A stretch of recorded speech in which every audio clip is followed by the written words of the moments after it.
algo en aquella mañana no estaba bien. El velo de Victoria Salazar no se dejaba domar por el viento.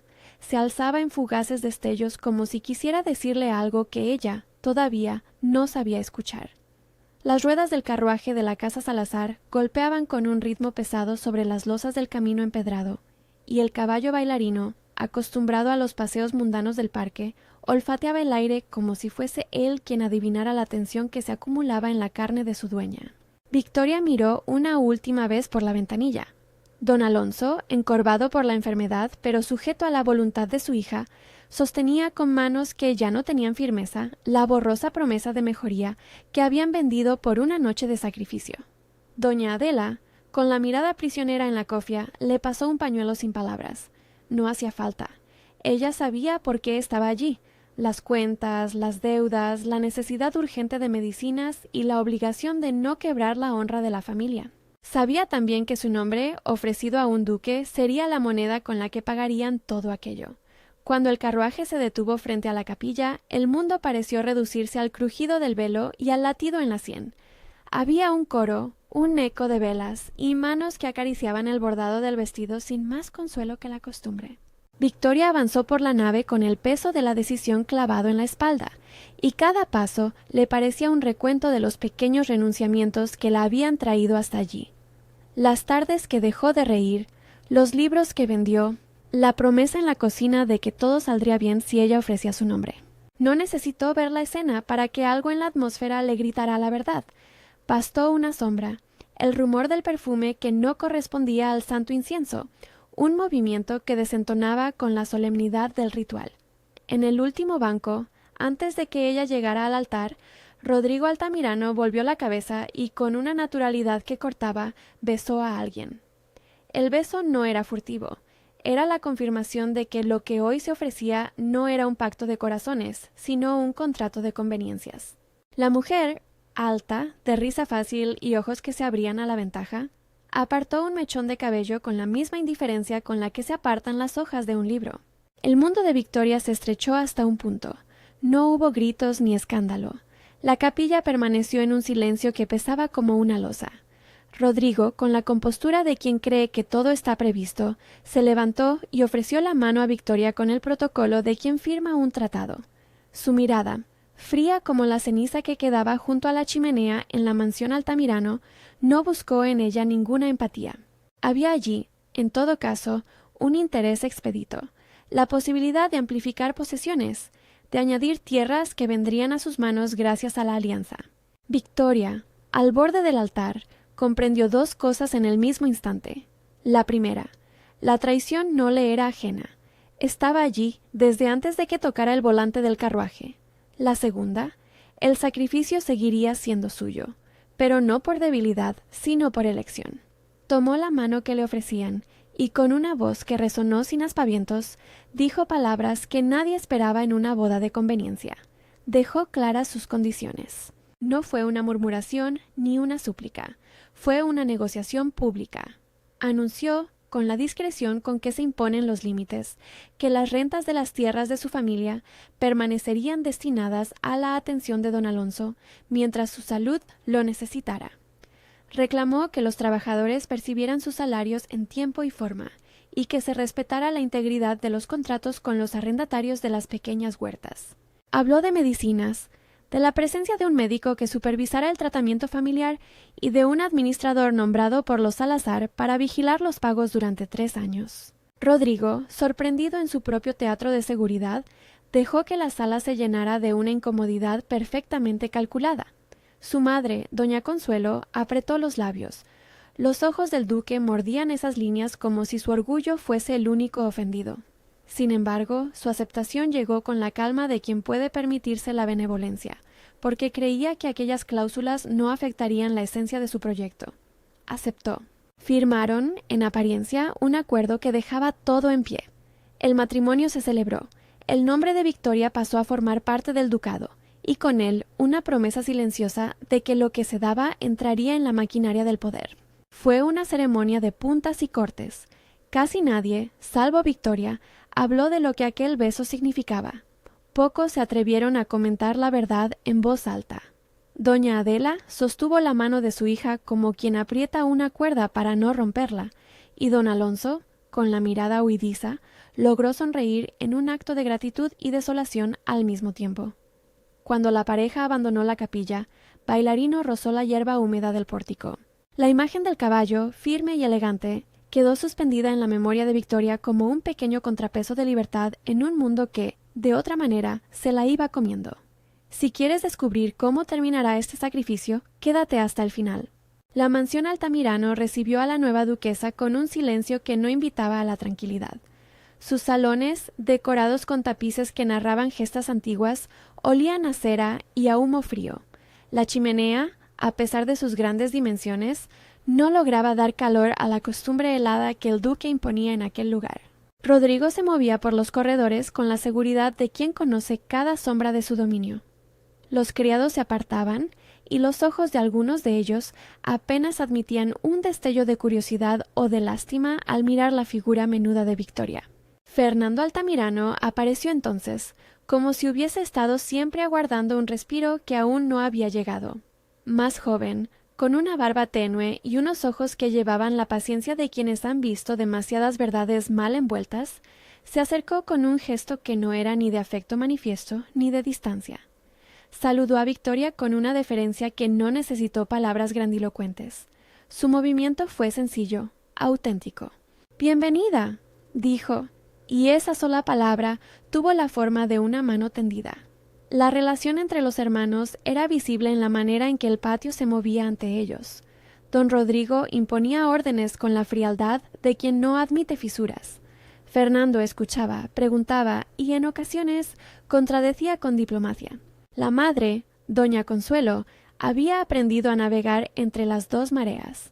A Rodrigo le entregaba la obediencia del linaje, a Fernando una ternura que buscaba compensar años de decisiones que le habían ido faltando.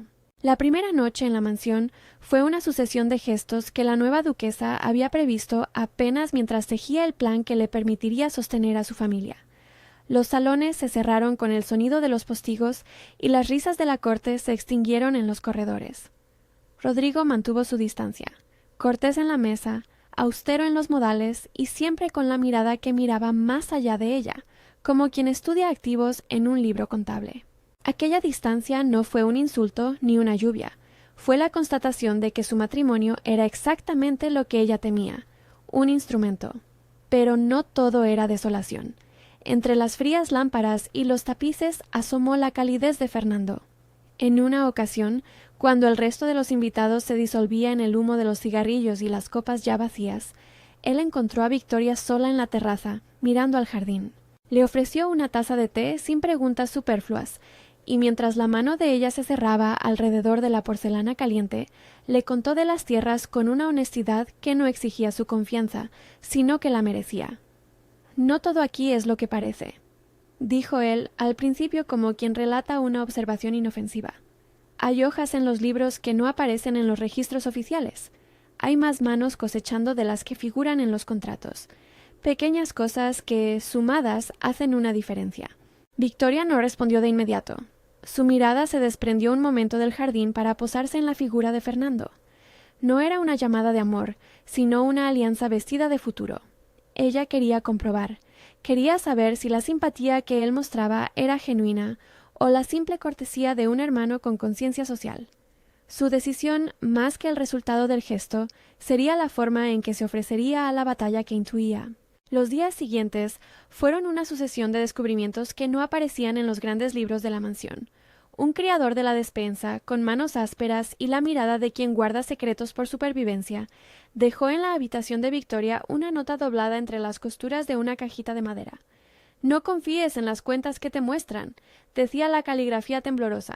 Al principio pensó que era la reacción de alguien más cercano al linaje antiguo de los Salazar, pero luego fueron los susurros en el patio, un hombre que dijo a media voz el nombre del duque con la mezcla de respeto y miedo, y, en la cocina, un cucharón que chocó contra una olla como si repentinamente la casa quisiera decir lo que guardaba. En las visitas a las tierras, Victoria asimiló cosas que la hicieron cambiar de postura. Los campos, que desde la distancia parecían extensiones ordenadas de prosperidad, estaban en realidad marcados por hileras de fatiga. Hombres con manos cuarteadas, mujeres con los ojos apagados, niños que ya sabían de tareas que deberían pertenecer a adultos. Un capataz que había trabajado para los Salazar desde los días en que la casa apenas se sostenía, le contó, sin buscar pena ni compasión, cómo habían cambiado los plazos de pago, cómo se les había exigido más cosechas con menos semillas, y cómo algunas cosechas desaparecían en el camino hacia los graneros del ducado. «No es que no se quiera pagar», dijo el viejo capataz, con una resignación que quemaba. «Es que hay escrituras nuevas, rúbricas que no cuadran, y las manos de quien manda no se ven. Nadie osa preguntar, porque preguntar trae problemas». Esa palabra, problemas, se convirtió en la piedra angular de una sospecha que crecía en Victoria. Empezó a notar que las cuentas públicas no tenían la correspondencia con las huellas que veía sobre la tierra. Más aún, hubo testimonios que apuntaban hacia la mano de un médico que, en apariencia, validaba el maltrato del personal de servicio con recetas y diagnósticos que parecían más prestados que reales. Un médico cuya firma figuraba donde las constancias de entrega de medicinas eran claras, pero cuyo nombre, al rascarlo un poco, llevaba a otras direcciones. Mientras recogía pequeñas piezas de información, Victoria tejía su propio plan. No era impulsiva. Sabía que la justicia no caería de un soplo y que la venganza carecía de moralidad si no iba acompañada de pruebas.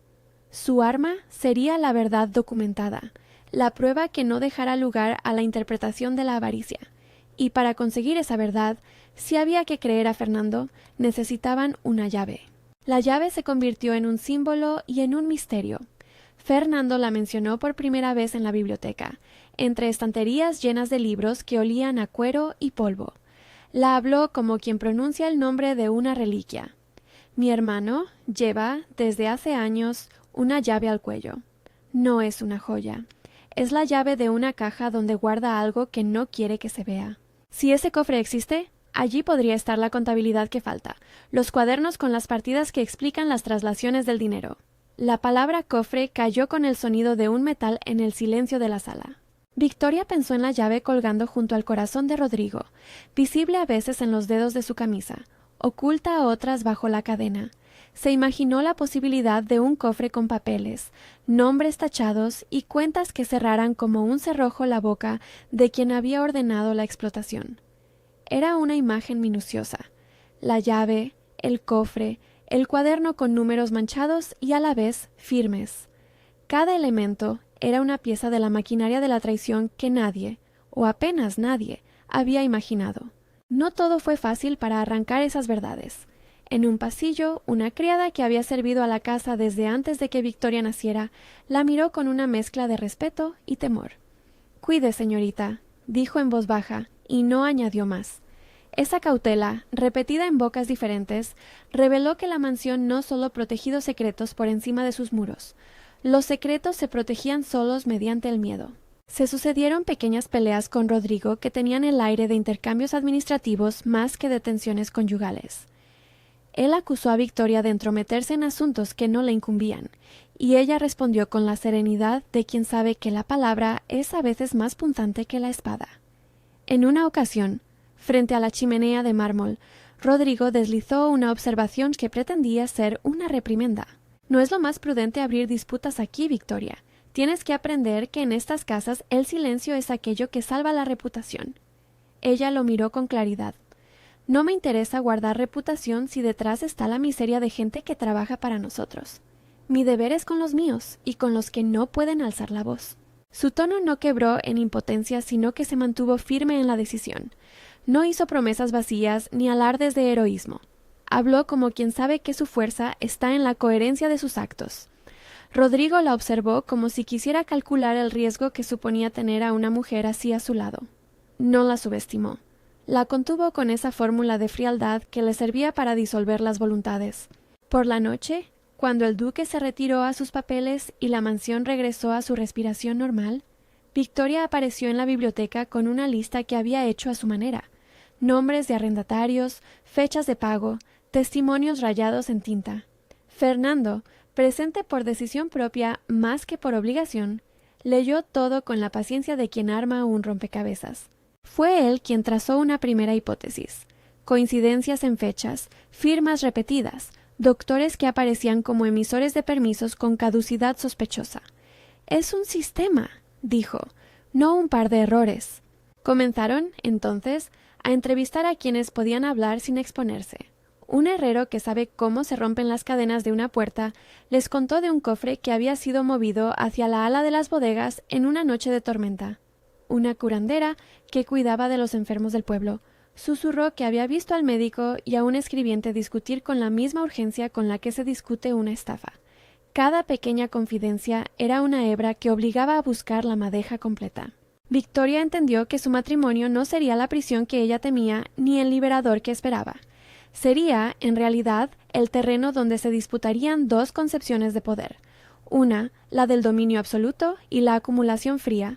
Otra, la de la responsabilidad que pesa sobre quien tiene si no quiere quebrar aquello que lo sostiene. Ella había entrado en la casa para salvar a los suyos. Ahora veía que quizá, si jugaba sus cartas con astucia, podría también salvar a otros. El primer atisbo de una prueba tangible llegó de la mano de un pequeño cuaderno que un muchacho de la villa dejó olvidado en la mesa de la cocina cuando trajo la cena. Era un objeto humilde, tapas gastadas, hojas con números y notas marginales. En sus bordes, Anastasio, el muchacho, había garabateado observaciones que no pertenecían a la nobleza ni a los negocios, sino a las horas de trabajo. 10 horas, pago retrasado, semillas faltantes, brote enfermo. Aquellas notas, combinadas con la hipótesis de Fernando, conformaban un mapa diminuto que debía ser ampliado. Victoria decidió, sin proclamarlo al resto de la casa, que empezaría por lo más cercano, conocer la vida de quienes trabajaban la tierra. Si la mansión era un organismo que respiraba gracias al sudor ajeno, ella quería mirar de cerca esos pulmones que nadie veía. Se presentó en el poblado con una falda discreta y una cofia que la hacía pasar por otra cosa. Conversó en los mercados, escuchó en los umbrales de las tabernas y anotó en la memoria los nombres que le confiaban como quien recoge tesoros sin brillo. El pudor social le permitió acercarse a las mujeres que barrían los patios, a los hombres que tallaban la madera, a los niños que iban a la escuela. Cada relato que reunía añadía una pieza. Promesas de pago incumplidas. Un médico que diagnosticaba con palabras blandas pero firma golosa. Casas arruinadas por impuestos que no se justificaban. Nada, hasta entonces, probaba fraude en el sentido penal, pero todo dibujaba un informe moral. Victoria sabía que la justicia exigía más. Leyes, papeles impresos, firmas que consolidaran la verdad en algo que no se pudiera negar. Fue entonces cuando Fernando habló de la llave otra vez, y esta vez lo hizo con la certeza de quien ha observado patrones durante tiempo suficiente. Lo que necesitarían, dijo con voz baja en la cocina una madrugada en la que la luz solo era el humo de una vela, no sería un gesto heroico, sino una operación paciente. Localizar la llave, abrir el cofre y llevar las pruebas a quien pudiera formalizar la denuncia. No podemos improvisar, añadió. Si encontramos documentos, habrá que presentarlos ante el notario. Hay que pensar en la cadena, la llave, el cofre, el cuaderno, la guardia. Victoria escuchó cada palabra como si fuese la secuencia de una partitura que debía tocar sin error. Sabía que había implicaciones. Poner en marcha la maquinaria de la ley suponía poner en riesgo a su familia y a ella misma. Había en ello un juego de espejos. Cuanto más lejos llegara con la verdad, mayor sería la hostilidad que recibiría del que había gobernado con mano de hierro. En una de las noches en las que la luna no quiso dar forma a nada, Victoria se sentó junto a la chimenea y dejó que el velo, ya sin la rigidez de la mañana, le cayera sobre los hombros como una capa de pensamientos. Recordó la infancia en la casa de los Salazar, los juegos entre las hileras de trigo, la voz de don Alonso contándole historias de agua, la sonrisa de doña Adela cuando lograban vender algo para un pan extra. Recordó el primer día en que supo que los nombres podían comprarse y venderse. Fue cuando su familia recibió una carta de una deuda que ella, niña, recogió sin entender. A partir de ese instante, Victoria entendió que su vida estaría hecha de decisiones que afectaban a otros. La llave, la promesa de revelar el pasado de Rodrigo Altamirano que nadie imaginaba, ya no era un simbolismo distante. Era una posibilidad real que tocaba el borde de sus manos. Si esa llave existía, y si el cofre contenía los cuadernos con las partidas, la traición dejaría de ser un rumor y se convertiría en un expediente. La pregunta era cómo llegar a ella sin perder la cabeza, ni la libertad de aquellos a quienes quería salvar. Fue Fernando quien le propuso una primera maniobra de prueba: infiltrarse en la vida cotidiana del duque, no con violencia ni engaños innecesarios, sino con la lógica de quienes saben que los secretos se aflojan en la confianza. Hay momentos, dijo, en que el orgullo baja la guardia. Buscaremos esos momentos. Ella asintió, no por ingenuidad, sino por la certeza de que la paciencia sería su mejor arma. Y así, entre el peso del velo y el rumor de las ruedas, entre las promesas guardadas y las voces de los trabajadores, Victoria empezó a trazar el mapa de su resistencia. No otra cosa que una mujer joven dispuesta a usar su propio apellido para detener la maquinaria que había amenazado a su familia. No sin miedo, no sin renuncias, pero con la firme convicción de que la traición, por sorprendente que fuera, tenía su contrapartida: la posibilidad de hacer visible lo oculto. La noche en que tomó esa determinación, la casa Altamirano respiró como quien sabe que algo ha cambiado. En un salón interior, Rodrigo dejó escapar una carcajada áspera mientras le entregaban nuevas referencias de tierras. En un cuarto contiguo, Fernando miraba a la luna con la frustración contenida de quien se sabe cómplice de la verdad, pero no su ejecutor. Y en la habitación de Victoria, la llave, ese metal imaginario que les prometía abrir un cofre, brillaba por primera vez en su imaginación con un propósito distinto, no para apretar, sino para soltar. Pero para que la llave brillara en la realidad, había que encontrarla. Y ese hallazgo exigía coraje, sutileza y la capacidad de convertir en paciencia la fuerza que venía de su decisión. Victoria se acostó con el eco de la capilla todavía en los oídos, con el recuerdo del beso de Rodrigo clavado como una herida sin sangre, y con la convicción de que el sacrificio que había hecho podía convertirse en algo más, una semilla de justicia. Por la madrugada, saliendo hacia un sueño que no sería tranquilo, apoyó la mano sobre el pecho donde, alguna vez, había imaginado que guardaría el ancla de su vida. Ahora allí no había sino el latido decidido de una mujer que había elegido luchar. Al amanecer, la mansión despertó en su rutina de siempre, pero la mirada de Victoria ya no era la misma. Había empezado a ver las grietas bajo la pintura, había empezado a escuchar el murmullo de una traición que no era solo un gesto privado, sino una estructura con nombres y fechas. Y, mientras preparaba su rostro para la ceremonia de representación que la sociedad exigía, guardó entre sus ropas el cuaderno de Anastasio, esa humilde prueba que, por ahora, era más símbolo que evidencia. La tarea inicial estaba trazada: localizar la llave, encontrar el cofre, sacar el cuaderno que cerraría la boca de las mentiras y, sobre todo, mantener en pie su familia hasta que la ley, con su maquinaria lenta pero firme, pudiera completar la reparación que ella soñaba. No sería un triunfo inmediato, no sería una venganza sucia.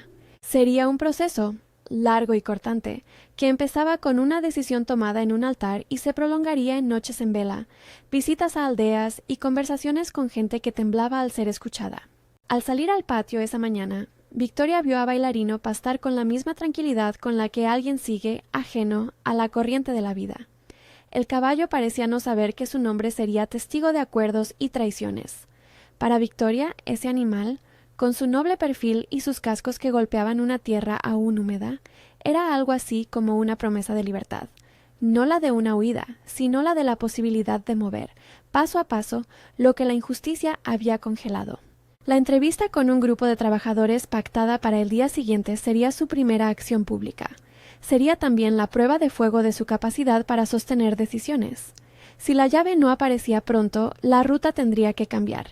Documentos, notarios y la guardia en espera para actuar con legitimidad. Victoria comprendía que la ley no es un gesto romántico. Es un proceso administrativo que requiere pruebas, firmas y una cadena que no se puede romper. Y esa idea la tranquilizó en su propósito, porque le daba un marco donde su sacrificio no sería vano sino útil. Cuando la tarde se hizo tarde y las sombras se alargaron en los muros de la biblioteca, Victoria y Fernando se sentaron a trazar un plan menos heroico y más técnico. repartir tareas, identificar testigos, revisar archivos que pudieran ocultar transacciones y, sobre todo, vigilar el accionar del médico y de los escribientes. La casa, por primera vez desde su llegada, parecía un tablero de ajedrez y no solo una prisión de etiqueta. La traición que nadie había imaginado ya no era solo el beso en la capilla, era el conjunto de decisiones, la suma de firmas y silencios que pesaban más que una promesa de amor no correspondido. Era, en definitiva, el pasado de Rodrigo Altamirano convertido en una maquinaria presente. A Victoria le quedaba la fuerza de su nombre, la memoria de su infancia y la convicción de que la verdad podía ponerse en papel, en firma y, finalmente, ante ojos imparciales. El primer paso estaba dado. El movimiento que seguiría requeriría la llave. Y la llave, por entero, era el umbral entre el silencio y la palabra. La búsqueda apenas empezaba. La reunión con los trabajadores tuvo el tono de una confesión que se libera poco a poco. Victoria, todavía escondida bajo la sencillez de su vestido de simbiosis, escuchó historias que no pedían piedad, sino la esperanza de ser contadas. Hombres y mujeres entraron en la sala comunal del pueblo con manos que hablaban antes que la voz. Callos, uñas rajadas, palmas que sostenían la tierra como si fueran recipientes de una existencia entera. Uno a uno, sin adornos, comenzaron a relatar lo que había sucedido en los campos desde que el ducado había ampliado sus dominios. Había fechas, nombres y pequeñas rutinas que dibujaban el mapa de una sustracción. Cosechas que al poco de ser recolectadas no aparecían en los graneros oficiales. Jornales que llegaban tarde, a veces nunca. Contratos rubricados por escribientes que luego desaparecían en sobres sellados. Alguien mencionó la presencia del médico y las bocas se apretaron. No era una denuncia a la ligera. Algunos de esos días estaban marcados por la necesidad de remedios que los trabajadores no podían costear. Remedios que, según decían, se autofinanciaban, con partidas que no se devolvían. La suma de los relatos pintaba a la vez una negligencia administrada y una voluntad clara de ocultación. Victoria tomó nota en su memoria cada matiz, cada vacilación. No habló de inmediato. Su intervención consistió en ordenar y devolver dignidad. Nombró 2 interlocutores del pueblo para que sirvieran de enlace. Prometió, con la voz firme, que su nombre no sería moneda sin consecuencias. Les explicó lo que buscaban, documentos, firmas, fechas y cómo se usarían, no para la venganza, sino para restituir lo que les pertenecía. Los rostros, al principio temerosos, se ablandaron con la posibilidad de que alguien de la casa que había causado tanto daño escuchase. Fuera de la sala, la tarde se hizo más pesada. Bailarino pasó por el prado como un testigo pasivo de la escena. El caballo no entendía más allá del olor del heno, pero su figura dio a Victoria una calma que necesitaba. Volvió a la mansión con la sensación de que el plan debía apurarse. La llave no podía permanecer como un símbolo. Tenía que convertirse en ruta hacia la verdad. Los días que siguieron se llenaron de pequeños movimientos que parecían inofensivos y a la vez abrieron puertas. Fernando se dispuso a acudir al escribano del pueblo, un hombre celoso de su oficio pero con la honradez de quien sabe que la verdad también exige papel y tinta. El notario, un hombre de entradas grises y pluma fina, tomó las primeras hojas que Victoria le presentó, el cuaderno de Anastasio, las notas del capataz, la lista de deudas. No eran per se la prueba final, pero sí pruebas con las que argumentar una petición de inspección. El procedimiento se volvió una coreografía legal y prudente. Fernando, con la discreción que le era propia, solicitó al magistrado local una orden de inspección para la mansión. La base era la suma de testimonios y la sospecha fundada que los documentos preliminares sustentaban. El magistrado, hombre habituado a la lentitud de las villas, pidió garantías, y esas garantías llegaron en forma de notario que certificaba las hojas presentadas y de declaraciones juradas de trabajadores. El escrito que pedía la autorización no era el golpe final, pero sí la puerta que necesitaban abrir para que la guardia actuara con legitimidad. Mientras tanto, Victoria no se quedaba parada. Su plan para localizar la llave y el cofre exigía sutileza. Había visto la cadena de Rodrigo en ocasiones. La llave descansaba sobre el pecho del hombre como un amuleto de soberanía. No bastaba con tomarla. Era preciso saber dónde guardaba el cofre y cómo acceder a él sin levantar sospechas inmediatas. Las conversaciones con criadas y administradores desvelaron una costumbre. Rodrigo retiraba sus papeles a una cámara pequeña situada en la ala oeste cuando esperaba visitas incómodas. Allí, pocas veces, dejaba una caja recubierta con terciopelo oscuro que solo abría en las noches de trabajo. La primera maniobra fue un ejercicio de paciencia. Victoria propuso que la casa celebrara una cena en honor de invitados del condado, una velada que, por su protocolo, exigía a la familia ocupar salones distintos. La idea de Fernando fue aprovechar la dispersión. Rodrigo, confiado, se encerraría a revisar sus cuentas en la pequeña cámara, mientras el resto actuaba según rutina. Todo debía parecer normal, como si la casa respirase en su habitual respiración de ostentación. La noche llegó con la pompa esperada. Virreyes, comerciantes y notables ocuparon los salones. La orquesta tocó piezas que se repetían como rutina, y los ciervos colgantes de los tapices parecieron observar la escena antinatural con la indiferencia de siempre. Fernando estuvo junto a su hermano en la mesa principal, en el lugar donde antiguamente se dirimían asuntos con lenguaje de silencio. Habló con él de forma mesurada, jugueteando con la posibilidad de que una mujer del noble linaje le recordara la obligación de la casa. Rodrigo, siempre altivo, habló sin mirar directamente a Victoria, y en su pulgar se veía el reflejo metálico de la cadena con la llave. Mientras los invitados se entretenían con la comida y los vinos, una criada que servía en la biblioteca dejó caer por descuido un montón de pergaminos en el despacho contiguo. Era el descuido calculado que Fernando necesitaba. Corrió a recogerlos y, en su gesto, introdujo la mano hacia un cajón donde supuso que se encontraba la caja. No fue limpio. El cajón cedió con un sonido abrupto y por un instante hubo un silencio que rozó lo peligroso. Dentro, la caja existía, pero estaba custodiada por una pequeña cerradura que no era la corriente. No obstante, no había cofre a la vista, y aquello obligó a improvisar otro movimiento. Victoria guardaba en la sala de música con una excusa. Quería saludar a una amiga de la casa. Y Bete, la amante, no tardó en presentarse. Vestida con sedas que olían a una ambición no disimulada, intentó iniciar una conversación que fuera más provocación que cortesía. Victoria, con la serenidad que le caracterizaba, dejó que Ivete hablara. La mujer, segura de su posición, mantuvo en su mano una copa, y en la mirada el conocimiento de haber moldeado muchas voluntades. Era la clase de presencia que hacía saltar arenas en la mente de quien la observaba. «Veo que aún guardas la compostura», dijo Ivete con media sonrisa. «Hay quien no sabe caer en la adversidad con tanta educación». Victoria contestó sin acervo. «La compostura sirve para poner orden, el orden para quienes dependen de él». Ivete rió sin alegría y luego, con un gesto menor, mencionó la costumbre de Rodrigo de dejar una caja en la biblioteca cuando trabajaba.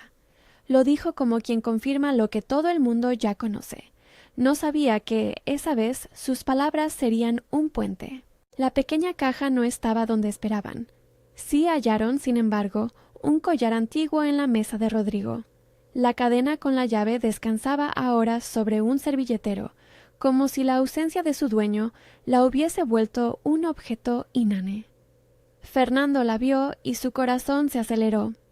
Era la llave que habían perseguido como promesa.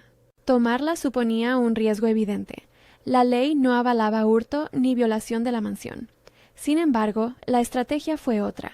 Recogerla de la mesa con la misma naturalidad de quien acomoda una servilleta, dejarla en un bolsillo sin que nadie lo notase, y luego, una vez a salvo en la habitación de Victoria, usarla para abrir la caja en la pequeña cámara y solo entonces presentar la prueba a la autoridad. La acción era osada, pero la intención era convertir ese acto en cadena legítima. Una vez con la llave y el cuaderno, llevarían el hallazgo a la autoridad que, con los documentos preliminares del notario, emitiría una orden formal. No era justicia por mano propia, era una maniobra para provocar la respuesta legal que la farsa del poder había evitado. Aquella noche, cuando la música palideció y los invitados se retiraron, Fernando se retiró también. En su bolsillo la llave descansaba cálida. Subió en silencio hacia la ala oeste. La cámara, como la casa entera, olía a papel viejo y a cera de velas. Encontró la caja recubierta de terciopelo, la apoyó sobre la mesa y con la llave que había costado retener en silencio, oyó el clic que abría una boca antigua. Dentro, enroscado en una tela, había un pequeño cofre, y dentro del cofre un cuaderno de tapas gastadas con anotaciones que mezclaban nombres, fechas y cantidades. Al abrirlo, la claridad de la verdad le golpeó. Había firmas, complacencias, transferencias a nombres ficticios, notas marginales que indicaban entregas de semillas y medicinas que no llegaban a manos de los trabajadores. El corazón de Fernando no estalló en júbilo. Se llenó de la pesadumbre de quien ve confirmadas las peores sospechas. Con el cuaderno en mano, Fernando se encaminó a la habitación de Victoria. En el pasillo, por un reflejo en una lámpara, vio a Rodrigo asomarse y volver a la habitación principal sin notarlo. Fue un rasgo de suerte que, en otra noche, podría no haber sucedido. Victoria abrió el cofre con una mezcla de respeto y cálculo. Guardó el libro envuelto en su delantal y, como convenido y sin demora, se dirigieron al notario al amanecer. La marcha hacia el escribano fue una suerte de procesión de sentido común. No era una huida ni una confesión pública. Era la entrega de un objeto que demandaba un sello.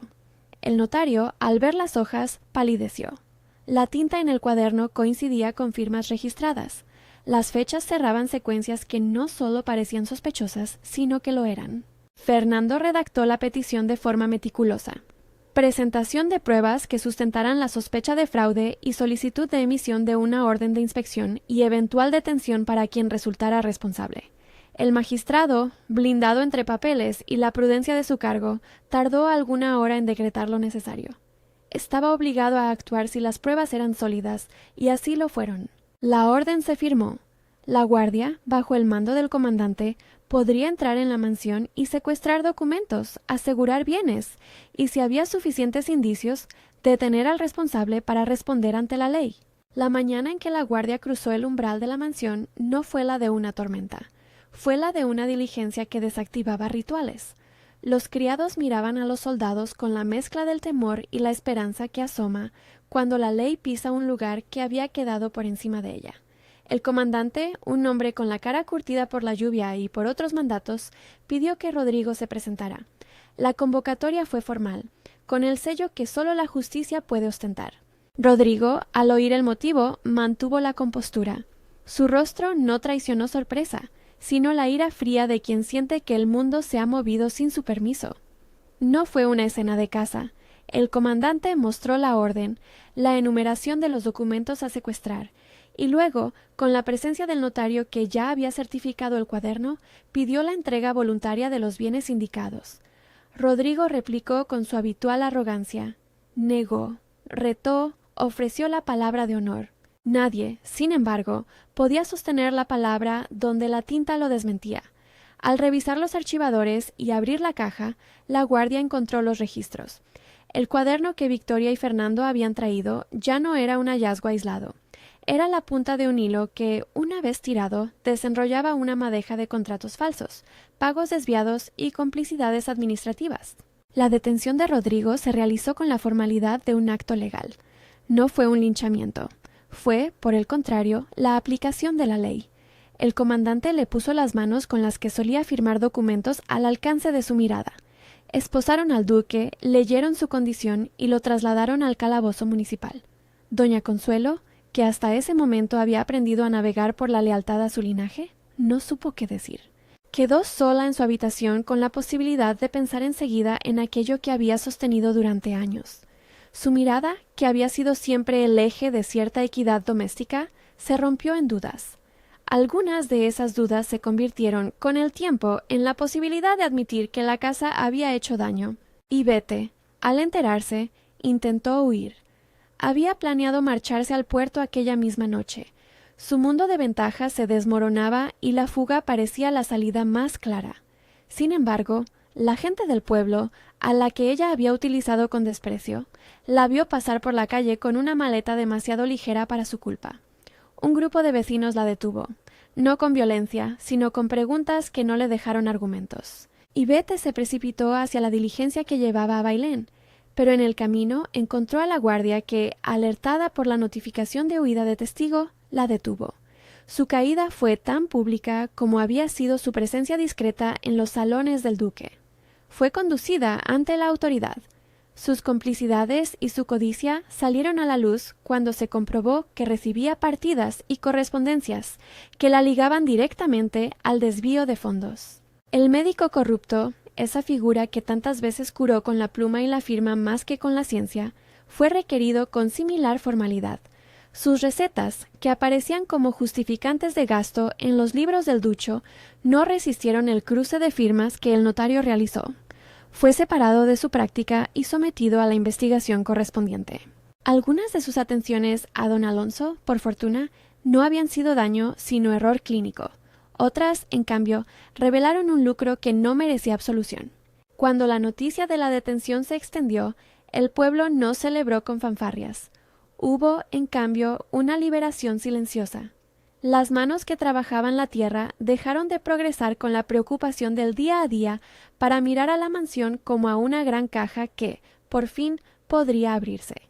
Los salarios volvieron a discutirse en voz alta. Los contratos que habían sido modificados recibieron la atención del notario y se inició la restitución en términos administrativos. Cuentas que debían reconciliarse, nombres que requerían reescritura, tierras que necesitaban una nueva delimitación. No fue una restitución automática. La ley exigió peritajes, declaraciones y reconocimientos de firmas. Hubo juntas de vecinos, audiencias en la casa del señorío y recuentos que duraron semanas. Pero el proceso se había puesto en marcha y con ello la posibilidad de reparación. Don Alonso mejoró con una lentitud que no era milagrosa sino humana.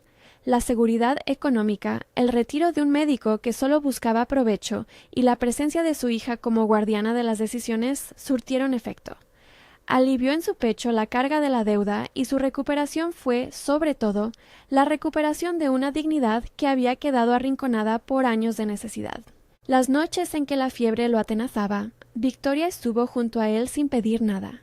En esos instantes, lejos de ceremonias y papeles, se fraguaba la emoción que nacía entre ella y Fernando, una intimidad construida a base de respeto y de compartir responsabilidades. Esa intimidad no fue un abono rápido, fue una cosecha que creció en conversaciones largas, en silencios compartidos y en miradas que no necesitaban palabras. Fernando no pretendió revivir en ella ningún viejo romanticismo, le ofreció la proximidad de quien cree en la justicia y en la ternura. En una mañana de invierno, cuando la nieve tiñó los tepes del techo de la mansión, Victoria y él caminaron sin rumbo por los prados y encontraron en Bailarino un gesto de complicidad. El caballo, en su paso tranquilo, parecía reconocer que el rumbo del lugar había cambiado. Fue entonces, sin declararlo en voz alta, que ambos comprendieron que aquello que sentían no era fruto de la compasión, sino una inclinación sincera hacia un futuro compartido. El proceso, en términos jurídicos, aún exigía sostenes. Hubo audiencias en la sala del magistrado. Testigos vinieron a declarar, algunos con miedo y otros con la firmeza de quien sabía de qué lado estaba la verdad. El notario presentó las hojas y el cuaderno del cofre fue examinado por peritos contables que, con lápiz y regla, trazaron caminos que demostraban la sustracción de fondos. Las firmas fueron cotejadas y la secuencia fue, en apariencia, irrefutable. Rodrigo, por su parte, intentó dar la batalla. Negó, descalificó testigos y ofreció coartadas que se deshilacharon a la luz de la documentación. Sus defensores buscaron atenuantes, armaron argumentos técnicos sobre autoría y delegación de funciones, pero la presencia del cofre, la llave y la cadena de custodia certificada por el notario fueron demasiados para sostener una defensa que no contara con pruebas a su favor. La caída del duque fue tanto pública como privada. En la plaza, algunos comentaron con voz baja los días en que el señorío parecía inaccesible. En la mansión, las habitaciones que antes habían sabido de grandes mentiras volvieron a saber de silencios menos imponentes. La familia Altamirano, golpeada por la deslealtad interna, tuvo que recomponer su forma de vivir. Doña Consuelo, con el paso de las semanas, fue mostrando una inclinación a ejecutar actos de reparación. Permitió que se hicieran publicaciones de ciertos documentos. Colaboró en las gestiones para que las entregas fueran restablecidas. Y reconoció en público que los mecanismos del poder a veces reducen la voz de los débiles. Con el tiempo, la tensión disminuyó y la vida encontró un nuevo ritmo. Las tierras fueron objeto de un proceso de restitución. Algunos campos pasaron a manos de cooperativas locales. Otras parcelas se administraron mediante comités en los que participaban representantes del pueblo y de la casa. Se trazaron convenios que garantizaban pagos puntuales a los jornaleros y la supervisión del notario perduró hasta que las cuentas cuadraran. La reparación no fue total. Hubo pérdidas que no se pudieron recuperar, historias que no se cerrarían del todo, pero hubo, también, medidas concretas, salarios regularizados, un fondo de emergencia para los más necesitados y la promesa de que la mansión se abriría a supervisiones regulares. Y Bette fue sancionada en los términos que la ley permitió. Declaró su participación, entregó correspondencias que la implicaban y su intento de fuga se sumó a su condena. No fue enviada al exilio sin juicio, tuvo su proceso y en su sentencia se la inhabilitó para ocupar cargos o recibir fondos públicos por un tiempo prolongado. El médico corrupto perdió su licencia y fue sometido a un juicio de faltas profesionales. Algunos escribientes, sorprendidos por la red donde figuraban sus rúbricas, pidieron perdón y colaboraron en la reconstrucción de los papeles. En la casa de los Salazar, la recuperación fue silenciosa y profunda. Don Alonso, que ya no tenía la misma fragilidad, asistía a las reuniones donde se trazaban los pasos para la recuperación económica. Doña Adela, con la serenidad que le daba la experiencia, se convirtió en la voz que recordaba que la honra no se mide por conveniencias, sino por actos. La presencia de Victoria en ese espacio ya no era la de la que se sacrificaba sin voz. Era la de quien había aportado pruebas, había administrado la palabra y había permitido que la justicia hiciera su parte. La reconstrucción social no fue solo administrativa. Hubo escenas íntimas que demostraban que la dignidad se recompone con pequeñas cosas. Un hijo de jornalero que pudo comprar semillas para su huerto. Una mujer que recuperó la licencia de su tienda. Una escuela que recibió materiales pagados con una parte de las indemnizaciones. Las voces del pueblo recobraron la confianza para hablar en público.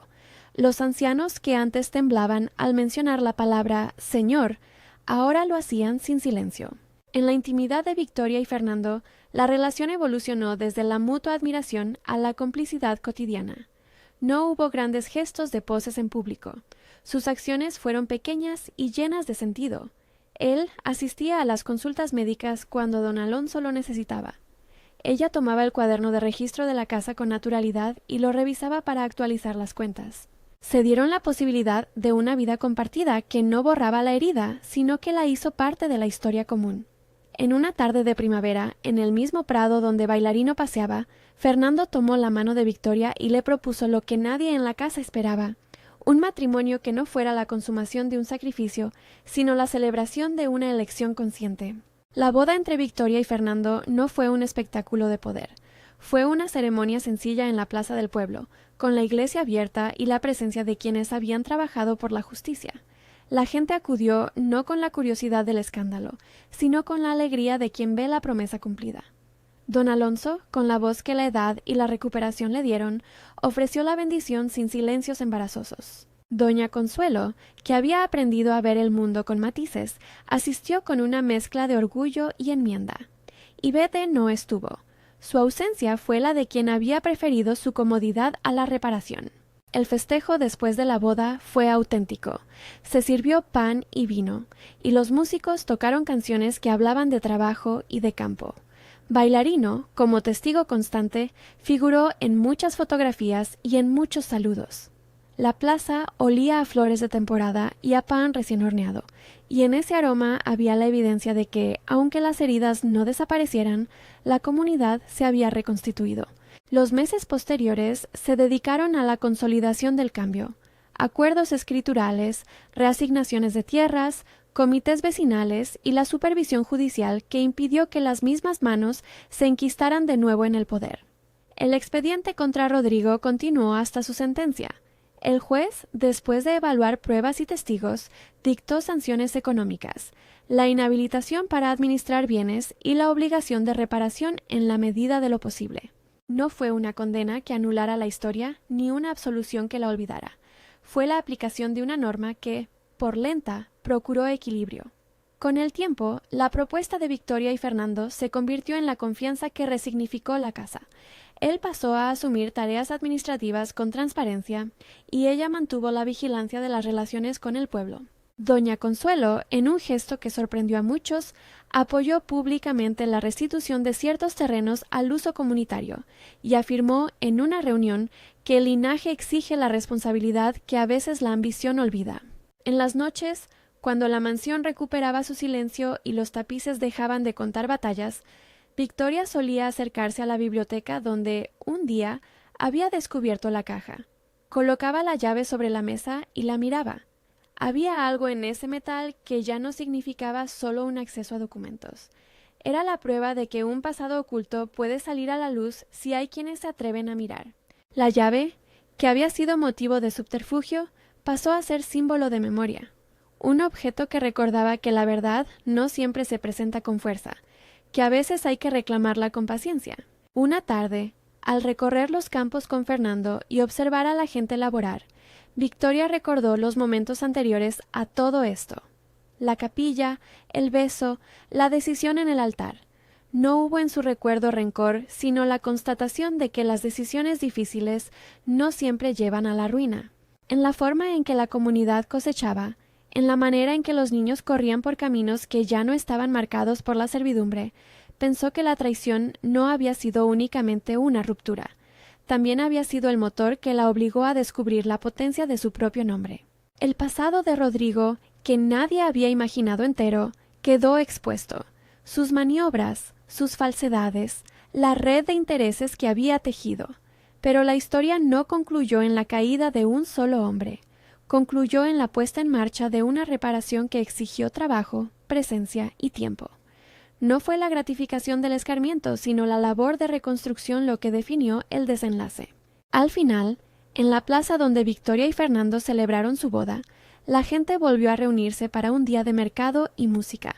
Algunos todavía recordaban con amargura el tiempo anterior, otros simplemente agradecían el pan del día. Victoria, al ver los rostros cotidianos, comprendió que su sacrificio inicial se había transmutado. No había sido una entrega sin retorno, sino una apuesta por la verdad.